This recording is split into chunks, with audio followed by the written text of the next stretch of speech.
Hey everyone, it's Michelle Ternullo with the Ternullo Real Estate team, and I'm super excited to be here with Teri Almquist, the owner of Wellness Hot Yoga here in North Andover. And I met Teri, I think my kids were babies when I met her, and they're now 10 and almost 12. And I started coming here because I have slight scoliosis, which I'm not sure if everyone knows that, but I have slight scoliosis as well as some disc problems in my lower back.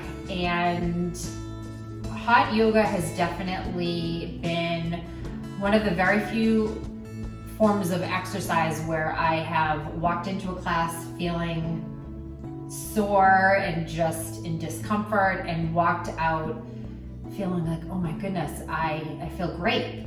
And I will say you cannot just go to one hot yoga class and say this isn't for me, which I'm sure you've seen over the years many times. Yeah, that's a common experience. You know, I remember the first class I took thinking, how am I going to get through this 90 minutes? And I feel like it's very much mind over matter. So I was wondering if you could tell us a little bit more about your practice and how long you've been here and sort of what are some of the most common myths and stigmas behind hot yoga. Sure. So I started doing hot yoga in 2004. I showed up for my very first class severely injured. I had 7 herniated discs in my neck. I had had a spinal injury, and the doctors in Boston said I'd never move my head again. And I was trying to put off spine surgery. They wanted to take out the discs and put a rod in my neck. And I just didn't think that was a great idea, and I was putting it off as long as I could. And my sister took me to my first hot yoga class. And that day I knew that I was going to be a teacher and that I was going to do this yoga for the rest of my life, and this was going to fix my body. Not everybody has that experience. A lot of people that work back are like, I am never going back there again. It is really hot. I don't understand why people do this. But I knew right away that this was a healing practice that would fix it for me. And so I have spent the last 15 years of my life studying this yoga to help people who live in chronic pain not live in chronic pain. And that's really, for me, what this is. This is a healing practice, and it takes work to heal your own body. But we have really well-trained teachers, and I work with all of them to make sure that they have all the skills they need to help people who live in pain not live in pain anymore. And for people who just want to get in shape, to have a place to go do that and be supported. One of the best things is we've built this community over the last 12 years in this location. And it really is a community of people who support each other in this lifestyle of being well. And that's how they came up with the name Wellness Hot Yoga.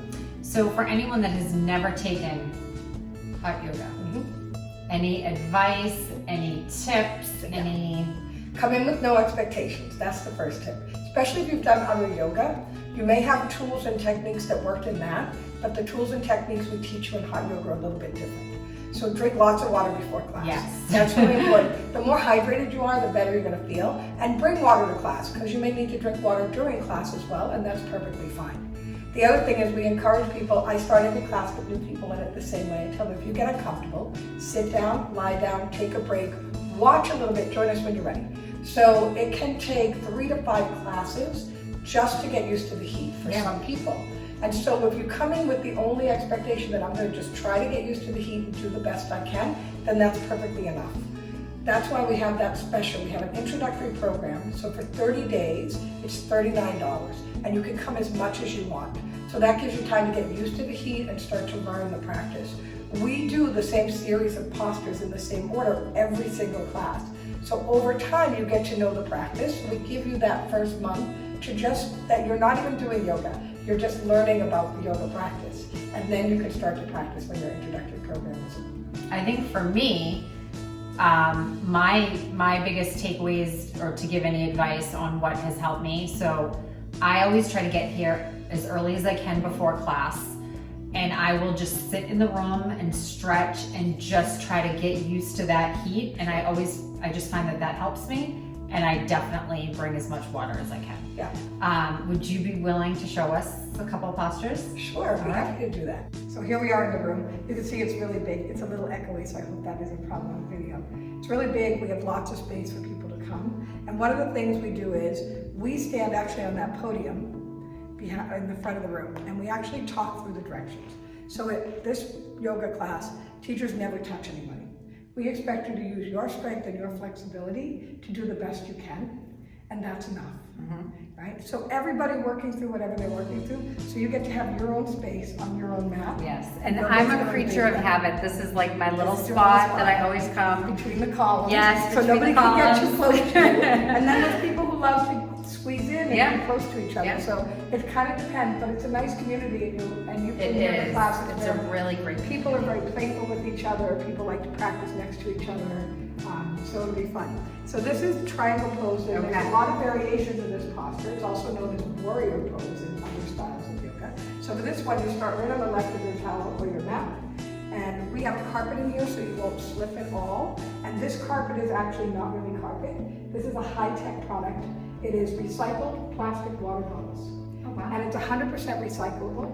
So we try to strive to have a sustainable place as well. And so you won't slip, but it's also antibacterial, antimicrobial, and won't grow anything. So, Nice. Yeah, and it keeps you from slipping, right? So you don't have to, you can use the strength of your legs without sliding around. So triangle pose. You can get your heels and toes touching, and this is actually how I would teach in class.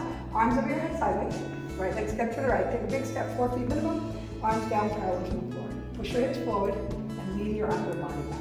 Turn your right foot out to the right, turn it out a little more, parallel to the mirror, bend your knee and sit down. Bounce to make sure you're sitting down low enough, don't let your hips come up anymore. Arms back, body back, open your chest, spine in the center, very nice. Move both arms at the same time.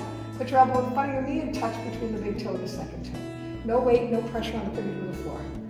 Turn your head and look at the ceiling, chin to the shoulder, profile the face visible there. Take a deep breath, stretch up to the ceiling, stretch down for your toes, stretch your arms back, create that big gap triangle. Now Michelle, sit your hips down, but lift your body up. Good, turn and twist your upper body back, lock your left leg and left foot flat on the floor. Inhale, come up, stop in the center. Good, and then we would do the other side. That's a beautiful triangle pose. Thank you. Like it.